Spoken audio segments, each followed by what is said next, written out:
Chapter 6. The one closest to the door at the far end of the bar wore white-rimmed Foster Grant sunglasses, too small for his head, pinching his temples. A long, slender body and narrow waist, his midriff exposed in a clinging yellow and black striped top that made him look like a wasp, lowercase. His bare forearms were stringy, but his biceps well-toned. Green golf slacks and black Frankenstein shoes completed his outre outfit.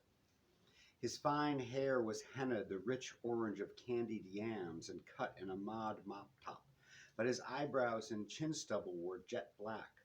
Around his neck he wore a silver chain bearing an amulet of 5 outdated backstage passes, laminates, with all access printed across. His friend, less flashy and alert, was striking in his own way, at the moment concentrating on steadying the chopsticks over his plate. His bleach blonde hair was matted to his head and raked to one side like straw weed. From under it, I could only make out a snouty leprechaun nose. He was wearing a plain white t-shirt, blue parachute pants, and souped-up Nike sneakers, customized with 6 extra layers of platform soles tapered like pedestals. The two men's odd appearance didn't faze me. In my experience, the people who wear their complexities on the outside are much easier to figure than those who hide them deep within. They're the ones to watch out for. I was a practical example. I took a deep breath, then swooped in on them, gushing, "Hello there, hello. Thanks for meeting me on such short notice, out of the blue like this." As the first one turned to look, I was already sailing past him, taking the empty chair next to his friend. I surprised him when I sat down, approaching from his hair-blind side, and he jumped a little, but didn't look up from his chopsticks. Without turning to either, I got a waiter's attention and ordered a Sapporo. Act normally, as if you're doing what you always do, and people usually take you in stride. Henna hair and white sunglasses leaned forward and spoke across the other's brow. "Peyton?" "Yeah, hi. Sorry, I didn't get your name on the phone." "I'm Seth," he said, his accent faintly continental. "This is Droopy." "Droopy?" "Yes," Seth offered, no other explanation. None was needed. Droopy was swaying slightly in place, his upper body rotating in small counterclockwise circles. I offered my right hand across for them to shake. Droopy shied away from it, but Seth countered by extending his left hand instead. Some lefties do that, make a point of letting you know it isn't exclusively a right-handed world, which it isn't. I didn't mind, I switched. His grip was firm and dry, his fingernails smooth and conical. He had a small, discreet tattoo on the web of skin between his forefinger and thumb, a little white daisy, 5 petals, with a short green stem. No other body art I could see. His ears were pierced in several places, but most of the holes were empty, 1 silver stud in each lobe. He tugged his white sunglasses low down his nose and peered at me, his plain brown eyes almond-shaped. "What happened to your poor face?" he asked, his concern genuine. "It's awful." Droopy turned to see for himself, parting his mesh of straw-colored hair. "Brutal," he appraised. Not that he looked all that good himself. Signs of excess, premature dissipation of youth, bags under his eyes, the same color and texture of the raw tuna on his plate. Crust on his eyelids and sleep flakes on his long lashes. His eyes were the flat and colorless gray of paintbrush water. I told them I was with Glow last night when she was attacked. "Oh my God, is she all right?" "Yeah, she got away." I pointed at my face. I preoccupied them. Seth's index finger pushed his sunglasses back up his nose and applied pressure until his head was upright too. He arched his shoulders back and shuddered. "It hurts me just to look at you," he said. "It hurts to be seen," I said. Droopy laughed, but too long after the remark. It might have been at some joke of his own. My beer arrived in a tall silver mortar shell. I told the waiter no glass, but he left one anyway. I took a cold swig from the can of tart Sapporo and said, "Ah." Rousing from a brown study, Seth said almost to himself, "You forget how dangerous the city can be. You go along without any of the nastiness touching your life for so long, you start to disbelieve the stories you hear and read about rape and robbery. Then it jumps out at you from nowhere." I sipped some more of my beer and nodded, smacking some foam from my lips. Except, I said, this came from somewhere. Those guys last night knew Glow. Said she had something that didn't belong to her. Seth put down his chopsticks, laid them in a neat right-angled cross on his plate. What? I said, they said. She said something of theirs. Seth smiled thinly. What? Did they say? Not to me. I was wondering if you knew. Seth shook his head. Droopy responded too, wagging his scraggly bangs. Then maybe you guys know these other three guys that are after. I described the three. Seth dabbed at the corners of his mouth with a linen napkin, clearing away a bright green smudge of wasabi. Sounds like a lot of people you see around. Where do you know her from, I asked. School? Droopy spoke, thick-tongued, his breath rustling his long forelock like palm fronds. Nah, she's just a kid, know her from the clubs. How long have you known her? Not long, Seth answered for both. New faces come and go. We started noticing her around, well, like February. Danced with her a few times, but never really talked to her. The other night, though, she needed a place to stay. When was this? Where? Oh, who knows? Wednesday, I think, at one of the clubs. You never know where we are half the time, but that doesn't prevent you from running into everyone, even if you'd rather not. Big as a city is, its strands converge like a spider web. He smiled at his metaphor. Isn't Glow a little young to get into the clubs? I thought you had to be over 21. From Seth's vaulted expression, I guess I've inadvertently lapsed into speaking the dead tongue of ancient Aramaic. Hate when I do that. His contempt rose frothily. The clubs wouldn't exist without an underage clientele. You've got to let them in, or else there'd be nothing to be let in on. You get me? The clubs and the promoters know it. They give out the free passes. Like those, I pointed to the laminates displayed around his neck. What? Oh. He looked down as if he'd forgotten he was wearing them. Oh, well, something like these, but these are special. He petted one. And do they let everyone in, or just the exotic and the beautiful?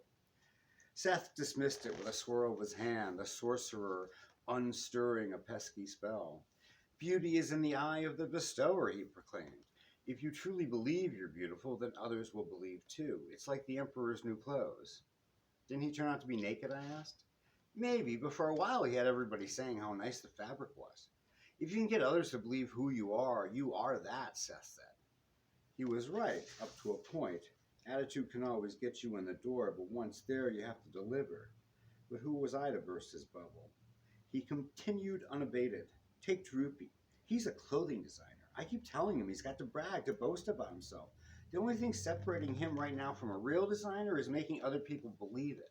He made the shoes he's wearing right now. Show him your kicks, Droopy. I looked down and checked out the multi-layer platform sneakers. Each of the inch-thick layer of foam rubber was a different color. Red, blue, yellow, green, orange, black, and purple. How do you get them to keep them all together, I asked. Glue? Droopy said, yeah, staples and, Seth said, trade secret. I looked closer at the shoes. On the outside of the left insole, a small piece of metal stuck out that looked immediately familiar. It was the tab of the zipper, the teeth camouflaged by the heavy-duty staples attaching two of the layers. I pointed. Hey, that's cool. Is that to keep money in? He drew his feet in and tucked them under his chair, but the platform sneakers didn't quite fit and wedged there. For a second he was stuck, alarmed and bewildered, not knowing how to get out. He bounced up a few times, attempting to stand, but finally cleared himself only by tilting far back in his chair, almost toppling over. I reached out a hand and steadied him. He grinned at me, his loose lips rubbery, a red sore in one parched corner. Then his face changed shades, blanching to ash white. He said, "Excuse," and scraped back his chair, springing off in the direction of the men's room. He moved nimbly on his pillared shoes like walking on wedding cakes. I turned to Seth. He made no comment except to launch back into declarations. What was I saying? Oh, doesn't matter. What you have to understand about Krusty's, Peyton, these nomadic roamers like Glow, is that they're down here living on the street for lots of different reasons. Some of them are slumming rich kids, only playing homeless. Others are fugitives from their families, running from abuse. But all of them are hiding out in the city, living undercover here like mushrooms. It was a little grueling and galling being lectured to about my city by some NYU undergrad, but then again, maybe I needed to get back in touch. Living on what, I asked? Whatever comes to hand. We live today in such a disposable society. All the means of survival can be found in the nearest garbage can. Unwanted food and clothes, half-smoked cigarettes, magazines, things to barter for whatever else is needed. But how about when she needs cash in a hurry? Like when her dog was hurt. Dog? She has a dog? Uh, yeah, well, I think of something else, someone else. But still, if she needed cash in, say an emergency, I don't know, steal CDs and resell them at the used shops, beg change from the tourists on St. Mark's Place, or sell sex, chores, whatever it takes. You said something about a job, I said, trying to make a connection. She was sitting for someone in Brooklyn. You must mean Powell, the red-headed Berliner. He's an artist. She picks up cash modeling for him sometimes. I laughed, then had to explain that I thought she'd meant she was babysitting. Seth smirked. Can you imagine her with a kid? But what was I saying? Oh, right. Just that lately it's become like a trend to be homeless in the clubs. The clubs need the kids. They're both about discovery and reinvention. Teens finally finding a haven to feel part of a community, a spontaneous environment of freedom where they can explore who they are, straight, gay, weird, whatever. I got the feeling we veered off Gloria and that maybe he was projecting a little of himself. I tried steering. What's Glow in your opinion? Well, you only have to look at her, he said. She's as butch as Tom Cruise. But she has a boyfriend. This guy Ted she was living with. Maybe, but look, what she picked, a bruiser who smacked her around when she got out of line, a nobody who would drag her down to his nothing, almost like she was punishing herself for her hidden desires, you know?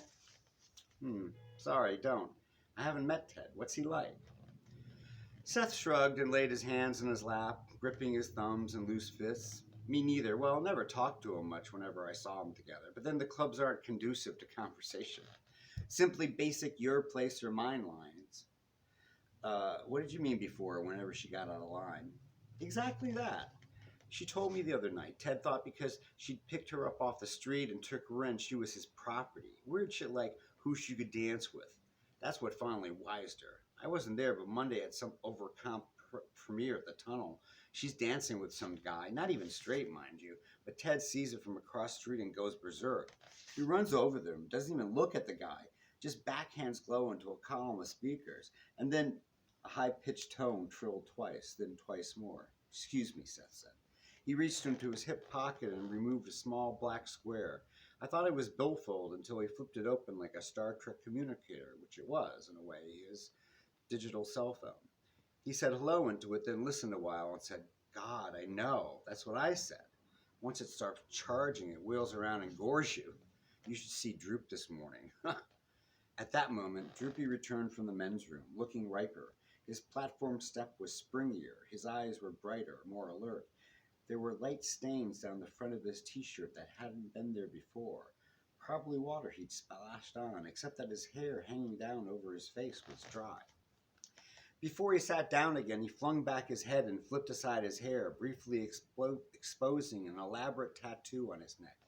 From below his right earlobe to the tip of his breastbone was a beautifully rendered sacred heart in vivid inks of red, orange, and purple, with green briar thorns pricking the bleeding tissue. I marveled at the workmanship. The inks alone had cost a small fortune. Without pretense, I complimented him. Excellent tattoo. Thanks, he said, and exhaled a cloying, sweet chemical odor in my face. His smile was beatific. Seth bought it for me. It's the most expensive one. When he picked up his chopsticks again, Droopy's hands were surging steady. Seth finished his call and refolded his phone to his pocket. Droopy asked, who was that? Natty, Seth said. She wants to look over your drawings later. I was going to. Droopy, she's an important model. You need to. Yeah, but. No, yeah, buts today. I made getting up to go noises and drank the rest of my beer in 2 swallows. Well, I've really got to go, I said. Oh, here's the bag I need you to give to her. Thanks. It's been interesting talking to you both. I appreciate the insight. Seth smiled sadly. All bullshit, really.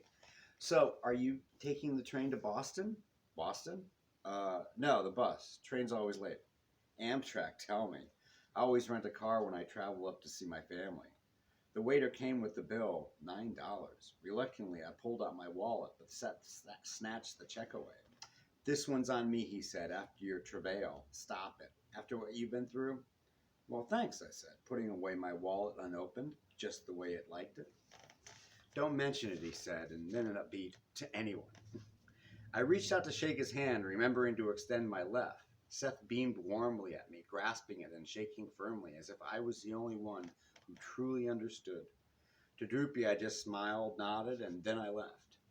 Nice kids, all in all. I waited outside to see where they went next. I found cover around the corner behind the restaurant's dumpster, its rusted bottom leaking a slow drip of black filth into a tar puddle at my feet. An invisible steam of rancid fish slop hung heavy in the air. I thought about what Seth had said about coming to the city to make your dreams come true. When I was a kid, I wanted to grow up and be a 40s black and white private eye, and there I was, living my fantasy in Manhattan, hiding behind hot garbage. Too much color for my tastes. I lit up a cigarette to cut through it. Luckily, I didn't have to wait long. Not far to follow, either. From the restaurant, the two guys jaywalked across 3rd Avenue, straight in front of a cab, jerking it, horn blasting to a stop. Unperturbed, they went on to the corner and then into it, the chiseled stone entrance of the NYU dorm. Out front, people were still loading up cars.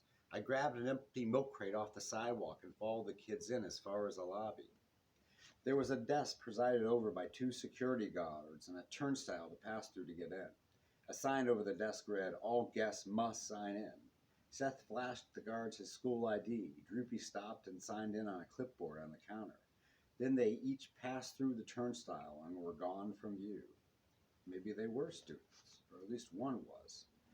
For all I knew, Gloria might have been up there in their room, but it wasn't likely, not when the 3 Stooges knew it was one of her watering holes. I walked along with some answers, though. I took out the fact sheet from Matt and scribbled next to the digital phone number, Seth and Droopy, NYU dorm, where Gloria had come from the night before, it seems, before our lives had entangled. I still had to figure out where she'd ended up. She had been going east. Ted Wiley's apartment was in that direction, and so was the cafe on 10th and Avenue A. My stomach rumbled and reminded me I could eat something, too. So I walked east.